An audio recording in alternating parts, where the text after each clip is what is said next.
Hello, everyone. Good afternoon. I hope that you've had a really successful Thursday and things have been going your way. You've had all the meetings, the hellos, handshakes. Hopefully your feet aren't too sore.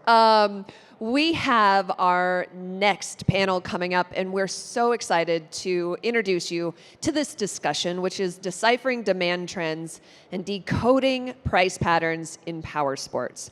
Please welcome presenters and longtime AIMExpo contributors, Michael Ponton and David Savlowitz. I got it right the first time, blew it on the second time, of competitive analytics. Thank you. Thanks. That's all right. I think only 12% of the people can get my name right the first time. It's a very low percentage. How you guys doing? Can you hear me? Good? All right. Well, thanks to our session. So let's start with a story. Let's start with an annotated story, contextual to the modern business environment. It's the cyclical journey of the phoenix, a story about 5,000 years old, and the analog to all profitable businesses, such as hopefully yours. Once upon a time, a magnificent phoenix that optimized its assets and differentiated its products soared across the world, its golden feathers blazing with power and grace. One day, the phoenix felt its strength fading, and its sails peaking via AI and machine learning predictive modeling, and knew that its time of glory was nearing an end. Seeking solitude, the phoenix built a grand pyre of fragrant branches and strategically was preparing for its pending fate. With a mighty cry, the phoenix conducted creative destruction, igniting the flames, letting fire consume it in a brilliant inferno. When the dawn arrived, only a pile of warm ashes remained, silent and still. Revised business models were developed to align with new market metrics and industry dynamics. Yet from the embers, a tiny spark flickered to life, forming a newborn phoenix with shimmering feathers. Tactical expertise was executed with maximum efficiency. And finally, with renewed strength, the phoenix took flight once more, in songs echoing across the sky as a symbol of endless renewal. A revisioned and revitalized organization flourished. Now, this is a true story of the phoenix, but it has a lot of parallels and analog to today's businesses. Why? Because the phoenix is essentially an analog to cycles and subcycles. And every business, every economy, every industry, including power sports, goes through a multitude of cycles and subcycles. That leads to one of my favorite topics, the archetype of cycles. Now, universally and archetypally, every single economic indicator, market benchmark, demographic, psychometric, company performance metric, demand and supply indicator, they all behave in cycles.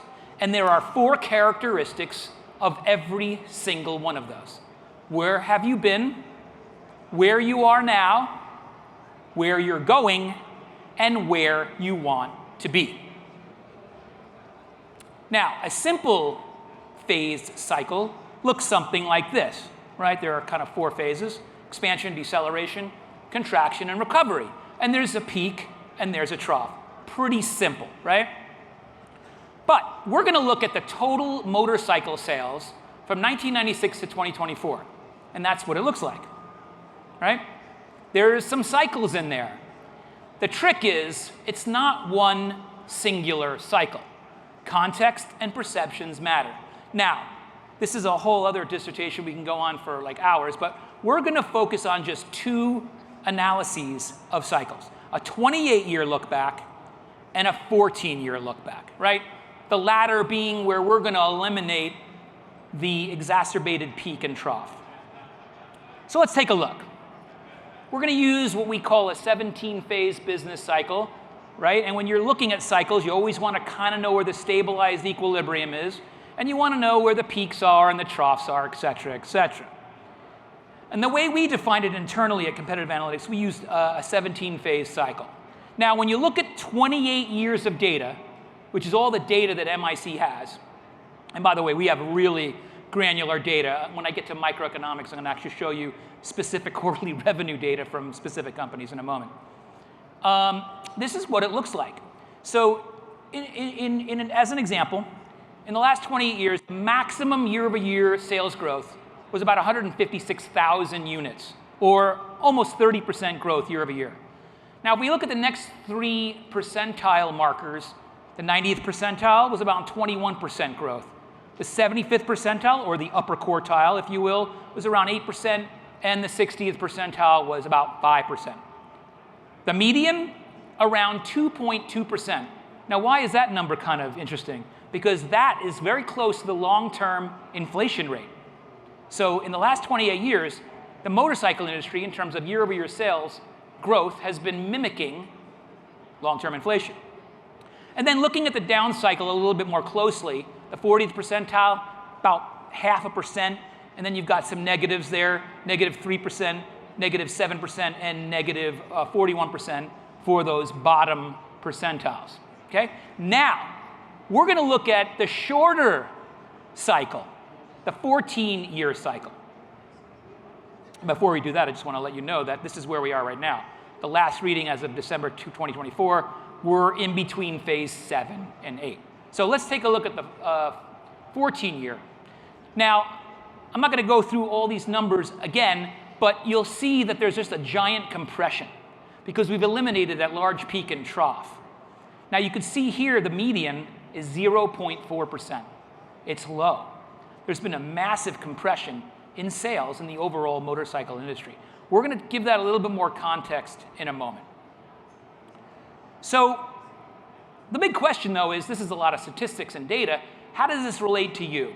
And one of the themes we're going to wrap around here over the next 30, 40 minutes is your company a medium performer or an upper quartile performer? I'm going to give you a couple of good data points to take away with you here this afternoon. So here's one of them. So a tale of 2 cycles.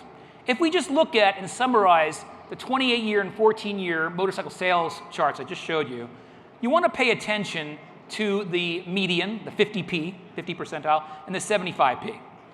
And what you want to probably do as a takeaway, say, is our company, in terms of sales, revenue, whatever the positive metric you're looking at, are we at or above 2.9%? Are we at or above the upper quartile? Got it? So that's kind of a number you can just stow away there. Okay, so that was kind of my intro, a little story, a little analog, a couple of pieces of information. I'm going to go really quickly about who we are. Show of hands real quick. Who knows who we are, has heard of competitive analytics? 2, 3, 4, okay. So 14% of the audience. Okay, so just real quickly, I do that calculations very quickly. We pretty much cover a whole swath of data and analytics, AI and machine learning, from a lot of forecasting, product segmentation, demand analysis, and all that. That's why we're up here. We cover all industries, though, not just power sports. We pretty much are in every sector and industry, from Fortune 500 companies all the way down to the smallest of SMBs. We're very different. We're extremely unorthodox. You probably find that the things we do are not in textbooks, even though we teach at the master's level. I'll get to that in a moment, which is right now. Michael and I are professors at UCI's Masters of Analytics program, a top 10 analytics company in the world.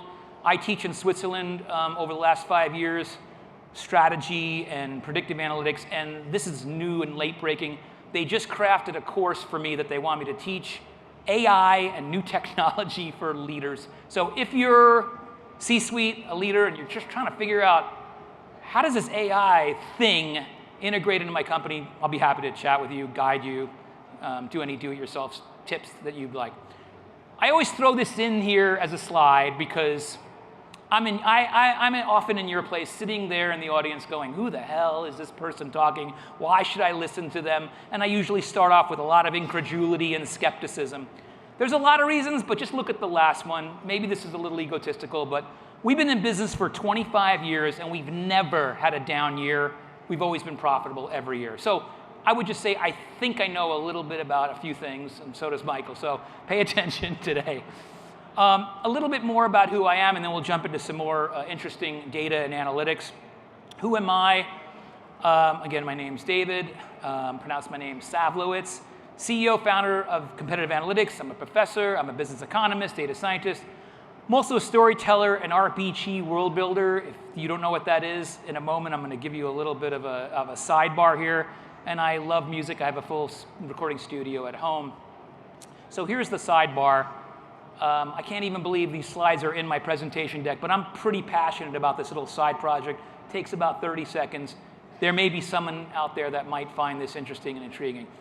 I have been trying to figure out how to synergistically combine these topics: leadership, team building, AI, role-playing games, and motorcycle organizations.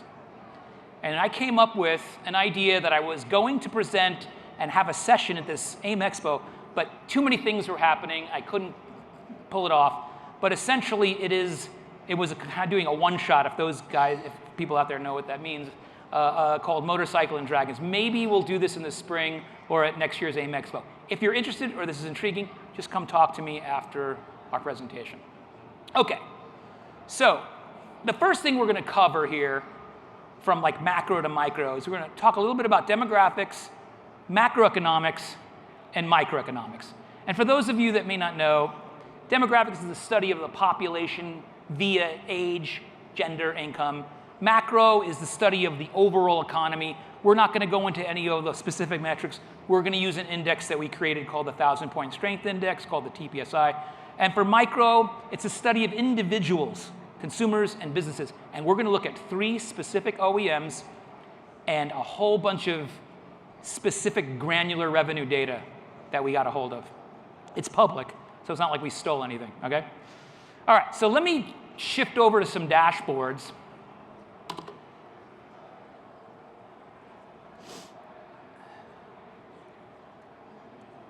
And voila. Okay, so the first thing we're going to do, in order of how I want to do this, is we're going to go over population first, because that's the most strategic. Now, starting with 1980, this is what the population looked like in terms of cohorts, right? Generations, if you will, right? I can actually highlight here the Gen Y millennials. Any millennials in the audience? Couple? Any Gen Xers? Right? Okay. So you guys could follow the green or the darkish brown color here. And I'm just going to start this. And I just want to make a simple point about how the profile of the population was growing, right? Now, there are some trends here that I'm going to go over in another dashboard that kind of reveal a little bit more granularity. But you see that the population is growing and that how the generations are shifting. This type of information is absolutely critical. It's kind of good they're taking videos of this. Because it really depends on your product segmentation choices, right? If you don't know your population and the age and their propensities for X, Y, Z, you're kind of lost. Now, we are kind of crazy. We did this all the way out to 2100 as far as a forecast. Now, I'm not saying this is very accurate. It's very long-term. It's very strategic. But I want to just draw the point that the population will grow at a certain profile. So keep that in mind. Now, this next chart is intriguing because I have a lot of geek friends who play Dungeons & Dragons as well and are also AI machine learning experts. I was talking to Dominic the other day, and he mentioned, did you see the article about the 18-year-olds? And we have all the data, like we're running this thing constantly, but I really didn't hone in on a very specific age category. He's like, dude, the 18-year-olds are falling off the cliff. Have you guys heard about this? Right? So, of course, even though he's a really good friend and he's brilliant, I don't trust anybody because I'm from New York. So I go right into the data, I grab it, and I developed a dashboard to really show me what's going on. So I'm going to share this with you because I thought this was value added enough to show you. This is every single age cohort by year going back from 2016 and forecasted by us to 2060. Okay, let me just click on the 18-year-olds.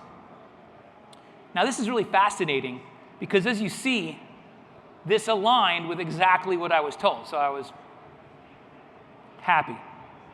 The 18-year-olds are falling off a cliff. So, for those that are contemplating a short-term, 3-year strategy to attract a certain younger cohort, you may want to start looking at some demographics.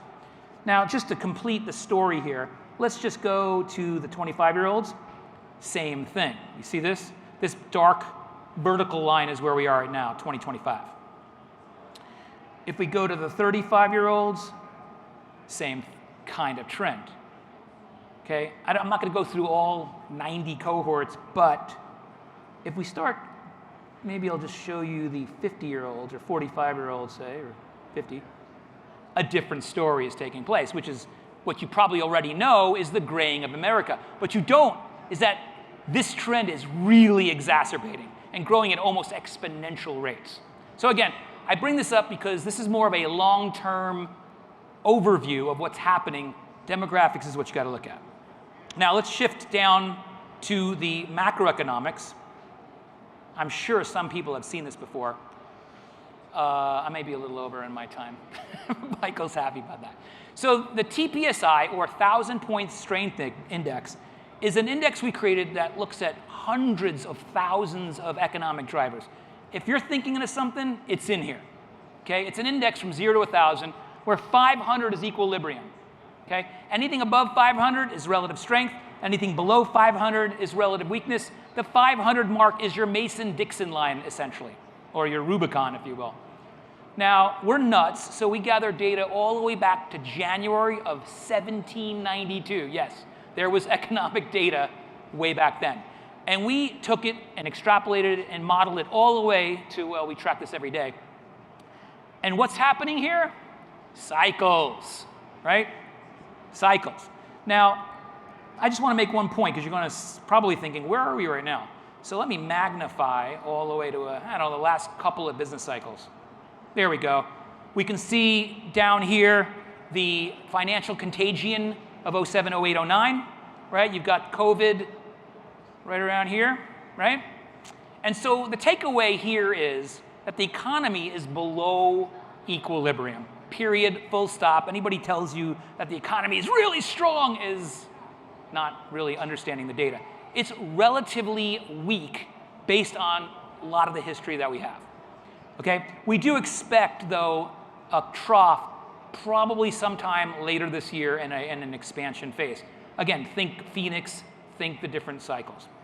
Okay, so now that we've covered demographics and macro, back to the regularly scheduled keynote slides, we're going to talk about micro.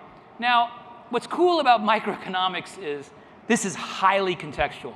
You could make it pretty boring and vanilla, but I decided that we're going to look at something that really hits home, because as a company, you want to do better than the average. And typically, a good benchmark is this upper quartile, right?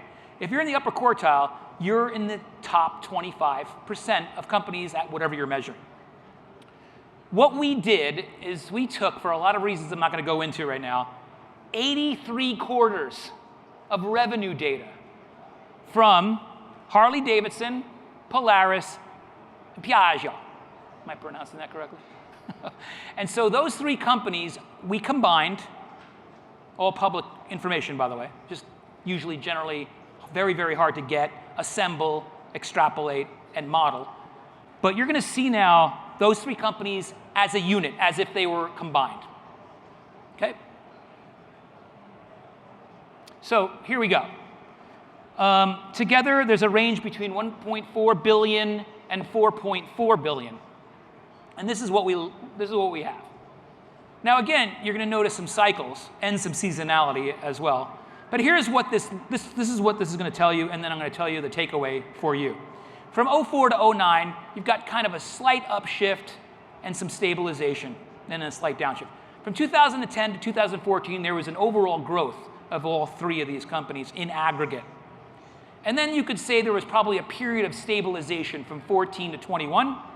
And then the current period, the last couple of years, it's a kind of an erratic array of peaks and troughs, if you will. But what's the takeaway? Because this is a lot of granular data, right? Well, let's simplify it. Let's just draw a compound annual growth rate from the beginning to the end. And there's your metric right there. Those three companies, in a combined aggregate sense, had a compounded annual growth rate of 3.82%. So what does that mean for you? Well, because these three companies are different in a lot of ways, similar in a lot of ways, you could say that this is a market benchmark for revenue. So internally, you should be thinking to yourself, I just saw that 2.2%, right? And I just saw that 0.4%. What is the 3.82%? It's very, very close to the upper quartile, the 75th percentile. So you can go back and say, guys, we got to at least be doing 3.82% revenue growth, right? If we want to be in the upper quartile of a performer in this industry, using this as a proxy. There are many proxies. Good so far? Is this interesting or is this, okay, just want to check.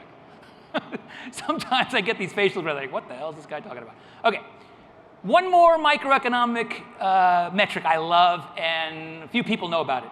It's TEV over EBITDA, total enterprise value. So it's just the overall price of a company if you were going to sell it, divided by profitability, or earnings before interest, taxes, depreciation, and amortization. Right? That's sort of the accountant's sort of fancy term for profitability, right? EBITDA. And this is the TEV over profitability for Harley, Polaris, and Piaggio. Now, I have to show you what I first came up with because it's kind of a mess. And the reason why the charts are a mess is because Harley had some very aberrative performances during COVID and during the financial contagion. So when you look at this and you're a data scientist, you're like, okay, yeah, this is cool for me internally, but if I'm presenting this, I got to show more of a magnification. So let's just eradicate, those highs. Let's just imagine they're above the chart and just don't look at them. So now we have a ratio that ranges from 2.4 to 16. Okay? And so let's take these one at a time. This is Harley Davidson in green, Piaggio in red, and Polaris in blue. Okay? Now, yeah, it's cool. We've got the data a little bit more magnified, but what does it mean for you? What can I take away, right, that I can go back and say, are we an upper quartile company or even at a median? So the best thing to do is derive the stabilized equilibrium level, right? Just like I kind of showed you on that previous chart. So for Harley, it's 12.4, right? It's kind of interesting that we were talking about this because Michael's dad is selling his company, and I'm like, oh, what's the multiplier? Oh, well, it's just like one of these companies that are on my presentation slides. This is really important because as a metric, you want to know your company's value and you want to know its profitability and the relationship of the two. If you don't, well, that's just obviously not a good thing. For Polaris, it's 9.1, and for Piaggio, it's 7.4. But the takeaways here are Harley is right where its long-term average is. See that? Whereas you've got Polaris currently below their metric, and same with Piaggio. But if we added one more, a combination of the three, the magic number is 9.5. Okay? So you go back to your companies, find out what their value is, divide by the profitability, and hopefully you're above, right? 9.5. So again, it's a benchmark for you to look at strategically. Okay, I'm going to finish up with the 7 cycles of motorcycles and bring the story of the Phoenix full circle. Pun intended, I guess. Okay? And we're going to look at this on a 3-axis, technically a 3-y-axis chart, which probably I'm insane for even developing. But you'll see on the left axis there, you see the TPSI, which I just showed you. That's the overall index of the economy. And then to the right are 2 more axes, right? Sales in red and MSRP or prices in green. Now we're going to focus more, my narrative is going to focus more on just looking at macro versus sales, but I'll get to prices in a moment and finish that up. So we're going to take this one phase at a time and bring the story of the Phoenix, again, full circle. Phase 1, cycle 1, was macro-driven growth. right? The upper line there is your macroeconomic strength going up, essentially. And you see from 95 to 2000, you see motorcycle sales start to really accelerate up. Cycle 2 is consumer-driven demographic demand, right? The Phoenix is going up even higher, and it's driven mostly by consumer preferences, not so much, although partially, macroeconomic causes and forces, right? With me so far? Let's go to phase 3, or cycle 3. Then there is a big demand reversal, and this was macro-driven all the way, because you can see the black line starting to absolutely decelerate, and motorcycle sales followed suit. Then you've got cycle 4, which begins sort of the era that we're in. Remember the 14-year cycle versus 28? This is the beginning of this 14-year subcycle. There you see the Phoenix just slightly flying higher and higher, and you see a very slow growth that was macro-driven from 2010 to 2015. From 2015 to 2020, there was a slow deceleration, right? And this was a combination of demographics and macro. Now, cycle 5 is interesting because this is the first time where prices, MSRP, actually started to reverse, right? You could see that it's generally an upshift, and finally, the market shifted. And Michael's going to cover a little bit of elasticity of demand, which is prices versus sales. COVID occurred, and this was an aberration to everybody, and this was a massive, unexpected upshift in sales due to a lot of forces. And then finally, we're now in cycle 7, completing the Phoenix's journey, so to speak, in a way, where we have this restabilization. And right now, our year-over-year growth is around 34,400 sales, okay? Which is obviously not, historically speaking, a high. So with that, before Michael comes on here, 7 minutes over budget, that's all right. I tend to talk longer than I budget, like every time. It's the only predictive model I've just never been able to nail. So I'm going to show you the forecast, right, of sales. Or should I just skip this? Do you want to see the forecast? All right. All right. So this is what the 20-year, 8-year look back and the 4-year forecast looks like, right? And when you see a chart like this, my mind glazes over too, because I'm like, oh, there's a lot of things going on. Where we are right now? So let's magnify that last 14-year cycle, and let's eliminate the prior year peak and trough. And so that's what we look like as an industry. And you'll see here, this is where we're going to end up, 2024. And this forecast shows a slight moderated increase, which is good news. It's not bad news. And if we take this and convert this to a year-over-year annual growth, those bars right there, we get these numbers here, right? I'm rounding, but 1%, 3.3%, 2.5%, 1.5%. If you want to wrap it up and just say, what's the overall average compounded rate over the next 4 years? It's a little over 2%. That's interesting, right? Because when we looked at that 20-year long-term, remember, growth rate, it was 2.2%. And this is pretty darn close to that, 2.1% rounded up. So you could say that we're probably over the next 4 years going to mirror in long-term inflation. That's not bad, right? Because a lot of industries are going through serious retrenchment and showing some negative numbers. So it's not such a bad story after all. So with that, I hope, sorry for kind of speaking in an accelerated fashion, we're now going to dive even deeper into some numbers with some live dashboarding with Michael. Thank you. Thank you, David. Okay, so I am going to review first, just quickly, some sales trends, then some price trends, but then more importantly, some price elasticity. So what's price elasticity? It's how people respond to price increases or decreases, right? So if you increase your price by 1%, my sales are going to go down by X%. Now, I'm going to show you how we actually calculate that or extrapolate that, what we call coefficient, so you can actually accurately measure and optimize price.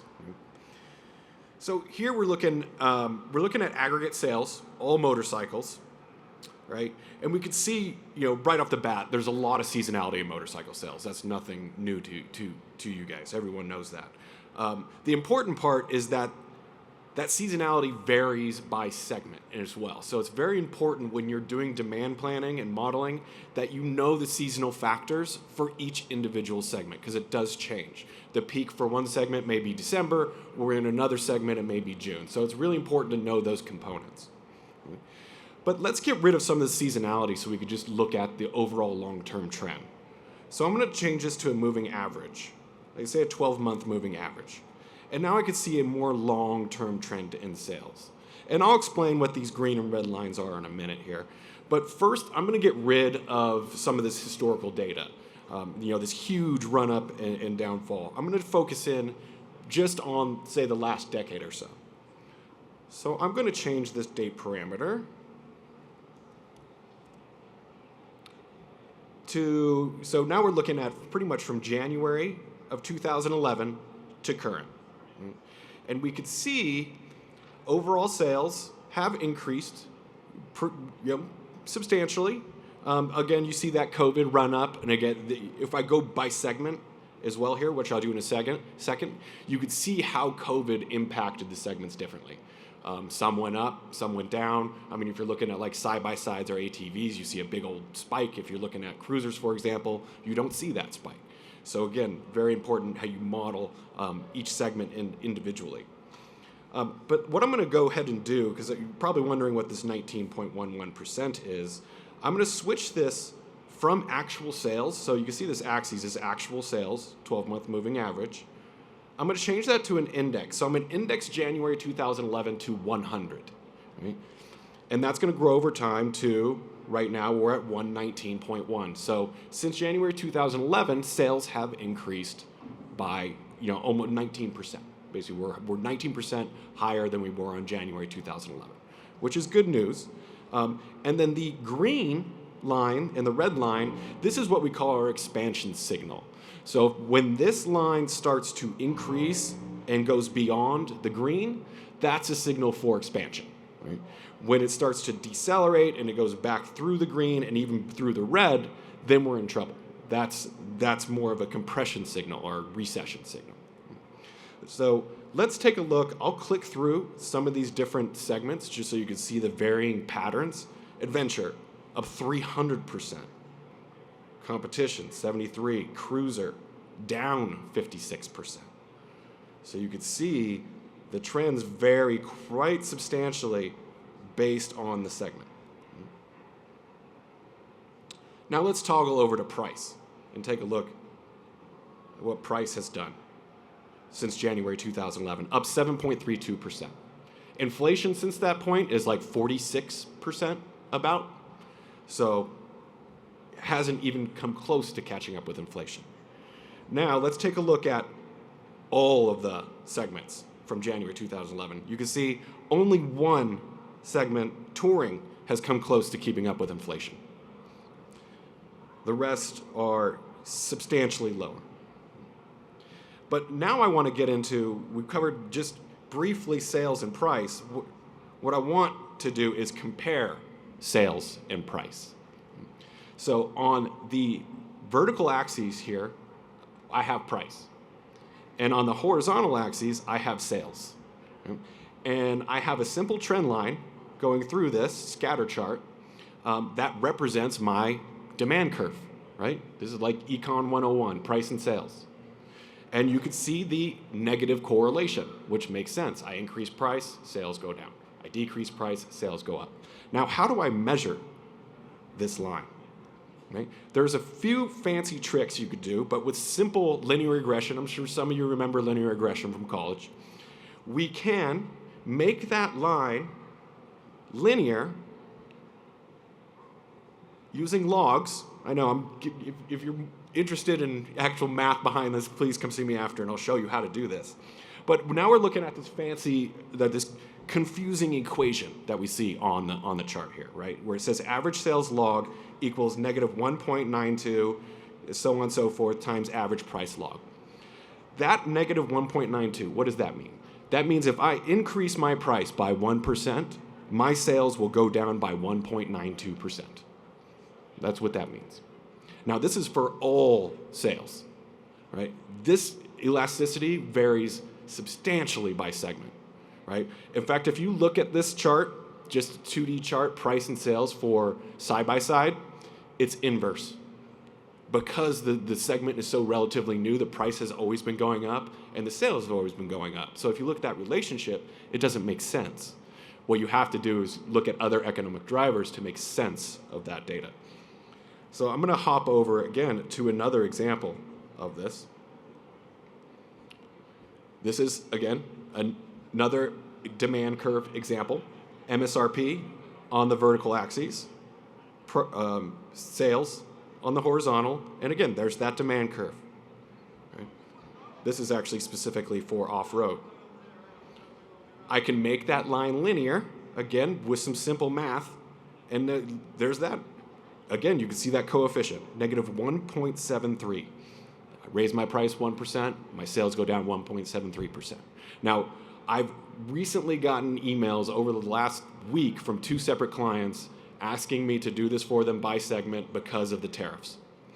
Right? How is that going to impact my sales? Lastly, what I do then is it's all about, then once you can calculate that demand curve, you could do what if analysis. Right? You just build a dashboard and says, okay, give me a 10% scenario, give me a 5% scenario. And I can come in here with this demand curve here that I've extrapolated. I could say if my average MSRP for this particular bike is $6,000, I can expect sales of $3,600. Now, what happens if my price goes up 10%? I can now expect $2,500. Right? So you can quickly and easily just generate a range of scenarios based on different price projections. Now, price is not the only metric we use when building a model like that. Obviously, price is very important to demand and how much you're going to sell, but there's also other factors, like what's going on in the economy. You know, are we in a recession? What's job growth like? If job growth is a huge driver of a lot of sectors, including the motorcycle industry. And when employment goes up, people get jobs, people make money, people get disposable income, people buy stuff. Right? And so if I look at my model, for this particular model, if I'm just using price to project sales, I can see the turquoise line, that's actual sales. This gray line is my model using only price. So it's saying just feed price as my independent variable to forecast sales. And you can see it does a pretty good job. It tracks it, but you see this separation here, the variance between the gray and the turquoise. Something else is causing that upshift in demand here that's not due to just price changes. There's other macro variables that are driving that trend or that separation. Now, when we build forecast models, obviously we're going to use price as a driver, but we're also going to look for the most highly correlated macroeconomic drivers to each segment, right? So what we do is run through hundreds of thousands of macroeconomic variables. We overlay that with your sales trends, and we see which ones correlate and which ones causate, right? Because there's a difference between correlation and causation. Just because something correlates doesn't mean it actually drives your business. So that's where we have to use common sense. That's where the art of forecasting comes in, and subject matter expertise is to pick the variables that actually make sense. So if I look at this chart, I could see that the turquoise line is my actual sales. The black line is one of my economic indicators. In this case, it's average weekly earnings of production and non-supervisor employees. So it's like, your weekly income. I could see just visually that these correlate. But more importantly, what I'm looking for is not just a driver that correlates, a driver that leads my sales. So what happens today with this indicator affects my sales 8 months down the road. And that's very common with jobs. So if you get an employment report at the beginning of the month and we got 256,000 new jobs, how is that going to impact my sales? Well, typically people get jobs, people earn money, people get disposable income, and then they buy your product. And it's typically between 8 and 16 months where you see that lead time. So whatever happens with employment now, you could pretty much measure with a good degree of accuracy how it's going to affect your sales, a year from then. So what we do is we go through and generate all these correlations. You can see this one's inverse. When the black line goes up, my sales go down. And we click through and we measure the ones that correlate and lead. So you can see like when the black line goes up, you see it peaked in October 2008. Our sales troughed in May 2009. So it led that trough inversely, but it led it. Right? So we're looking for drivers that correlate and lead to our sales. And that's going to help us build a model that supplement our price elasticity model, not just using price, but also what's going on in the economy.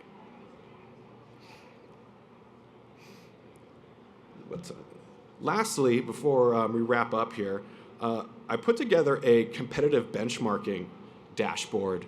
Has a lot of the granular MIC data by manufacturer, by location, by state, by county, by city, by specific type, by nominal displacement, and by manufacturer. So here, I can't show the manufacturers, so I've randomized them as 1, 2, through 14. This is the price growth for every manufacturer since January 2010. Now, if you're interested in seeing, you work for one of these manufacturers, you're interested in seeing where you lie on this chart compared to the other manufacturers, come see me afterwards and I'll run through this dashboard with you. So we have this for price, sales. You can see this manufacturer up here is, as far as sales growth, revenue, even model count. So how many new models have each manufacturer come out with over time? We also have a price distribution too. So here we're looking at the total sales. The bar height is the number of sales, and across the horizontal axis is the price bin, right? So if I'm looking, so anywhere from $2,000 to $4,000, that's how many sales have been there in that specific price range.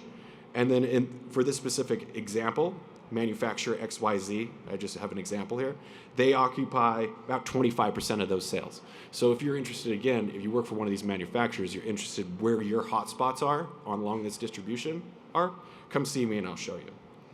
We also have it by displacement.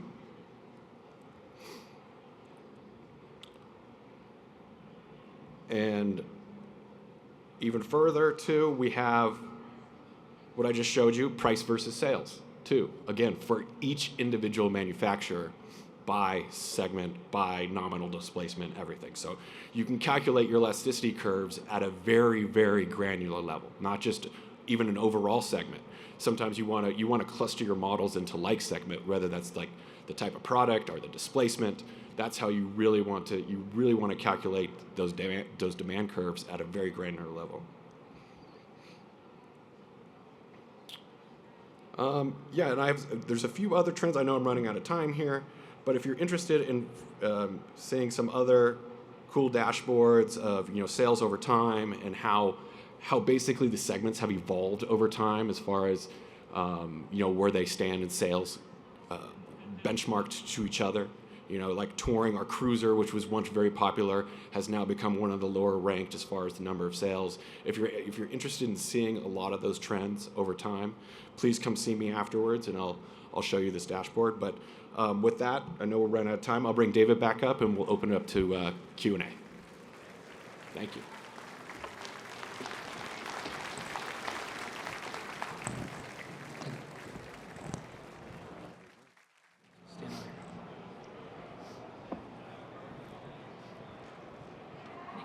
Hello, test. Any questions? Yes.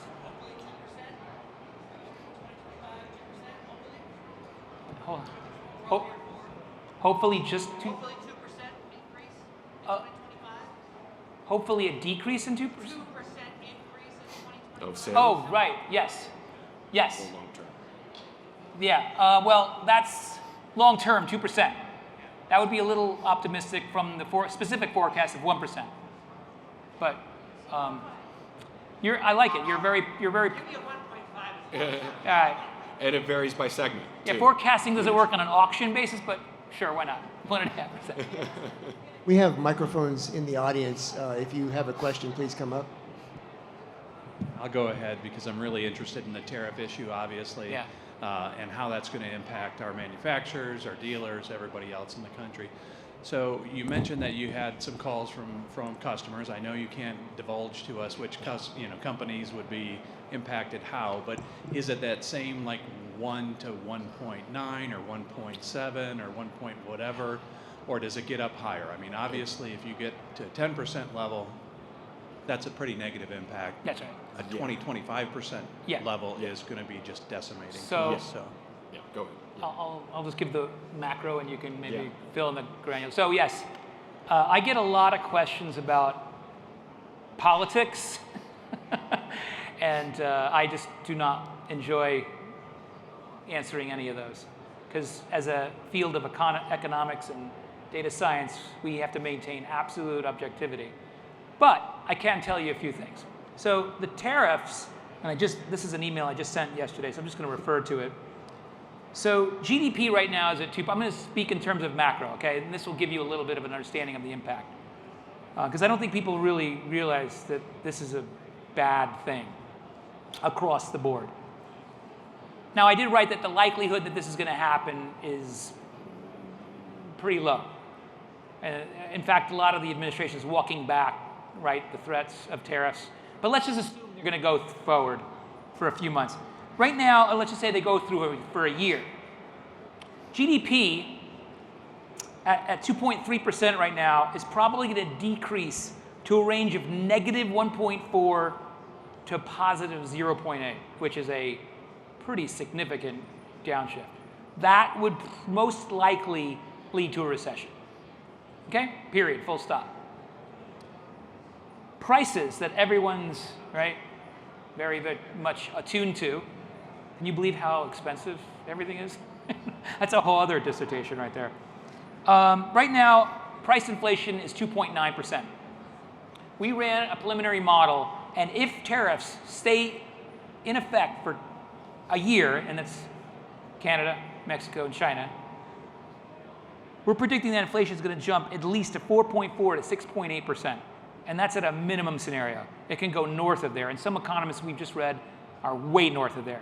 So to answer your question, it's not going to be pretty at all. And it's probably going to have to change most of the numbers that you saw up there. They will change. Do you want to add anything? Yeah, I've been asked to run scenarios from 1% to 25% by 0.5% increments. 25% would obviously decimate, sales, and to some extent it's hard to even measure accurately because it's never really happened.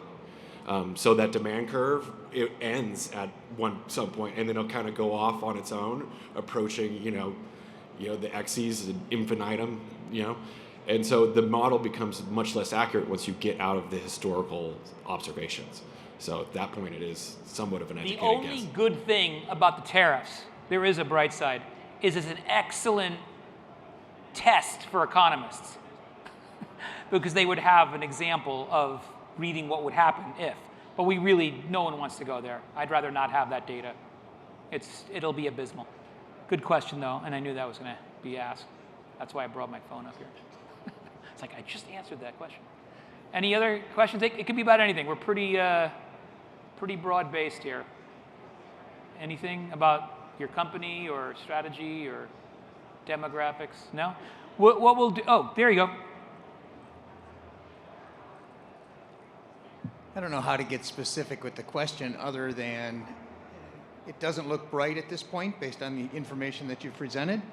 So give me some bright news. What would we be focused on? What pricing should we be looking for? What direction should we be taking?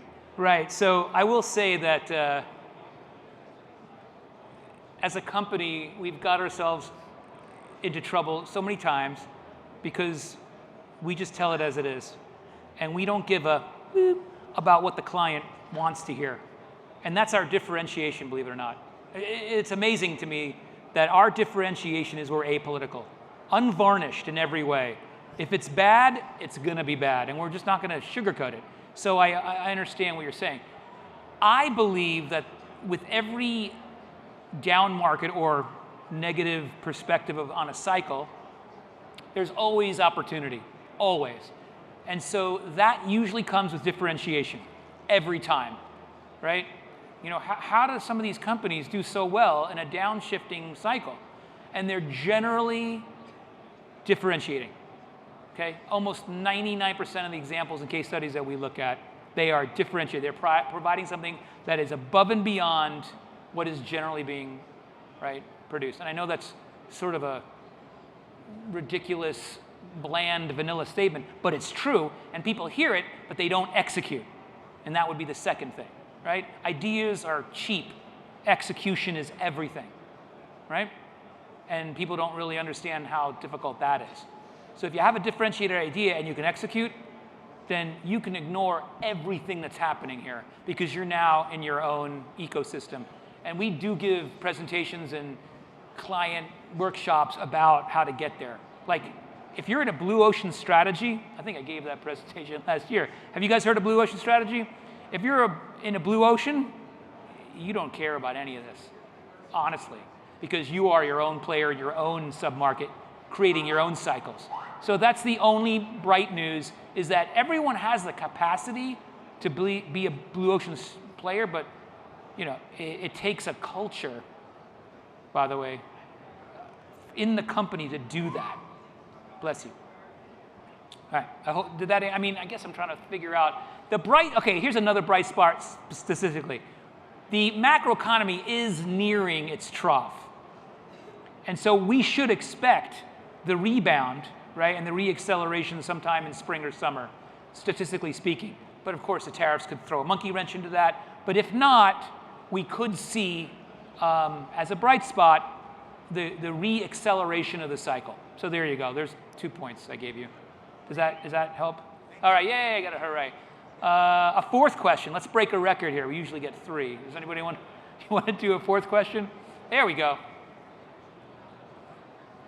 I'm very interested in elasticity rates and how do I get those numbers? How do I apply a certain elasticity for a certain segment, a certain CC size? I'm always trying to work with my OEM, my partners in Munich, and they seem to always, you know, if I lower the price, they put an unrealistic high elasticity rate on it because they want to see more volume. I want to just present reality. How do I do that? First, you need the data. That's obvious, but that's hard to get a hold of as well. So one, you need the data, and you need a lot of it. You need a lot of history. Like 1 or 2 years is not going to cut it. You need, I'd say, at least a decade of history. 2, then you got to clean the data as well, and do a little bit more primary research, say, because some of those MSRPs in that data aren't actually what the people paid for the bike either. So there's some assumptions that you're going to need to make when cleaning the data and plotting the data. Once you have the data, then it's actually fairly straightforward to do. But the first step is just to be able to get the data. You know, and so, hello? There you go. I just gave a speech on Occam's razor versus the corollary of that, Hickham's dictum. You know, Occam's razor is easier solutions are usually the most accurate. Hickham's dictum, more complex processes are more accurate. What you could do, eventually you got to get to the data and everything Michael said. But what you could do with your OEM is, you know, we teach this in class too. You don't need AI and machine learning, even though that's what we do and we're proud of that and all that stuff. But if you just got like 5 prices, maybe 6, 7, or a dozen, let's just say a dozen instances of price versus sales, and you plot them in Excel, you create that curve, which Excel can do for you, And all you need to do is get that coefficient, right? That you just hover over that thing and it says, well, if I raise prices 1%, and in your case, you might have to tell your OEM, dude, if we raise or we lower prices, right, we're only going to see a lift of this many sales. It's not worth it, or vice versa. And so you can share with your OEM or your partners maybe some more simple, easy to digest nuggets, right? And I think that's where the first step is. When we tell our students or our clients, you don't need to spend 5 months building an AI model. Yeah, maybe that's where you eventually want to go. Just take a couple of pieces of data, a couple of examples that you probably already can get your hands on, sales on one axis, right, prices on the other, and you can kind of just come to a quick conclusion, because if you think that your OEM is whack and just telling you that, oh, well, if you do this, you should expect that, and it's way off, show them. Show them, no, that's not right. Your metrics are off. And you could show them a simple proof of concept, like David mentioned, just with a handful of data points, and then dig in deeper once they realize, like, oh, okay, yeah, this makes sense, and we should investigate this further. A lot of the analytics that you saw up here started with sketches on a board, with and then we moved to Excel and do very basic, bare bones, Neanderthal level stuff. Because usually what people think is, well, you're just going to jump to the neural network, and that's really a bad way, and a lot of data scientists do that, right? They'll just sit there and start coding for 3 months, and then they realize they completely veered off in the wrong direction. What you got to do is start simple, and it's better make common sense first. And then you can probably almost maybe stop there and show your OEM something simple. So that's what we would do. You don't need anything grandiose. I mean, eventually you might, right? Oh, well, now that you have this, I want it by product, segment, and region, and time of year, and seasonality. Then you can't do that. Then you need the heavy-duty stuff. Do we actually break records and have a fifth question? There we go. Look at this. We're going to get kicked off the stage. This is great. Okay, I want to go back to your opening presentation when you were talking about the cycles in the business world. And we have 28 years of data, and clearly the Great Recession was a cleaving point for powersports, where their sales are up around 1 million and cut down to 500,000.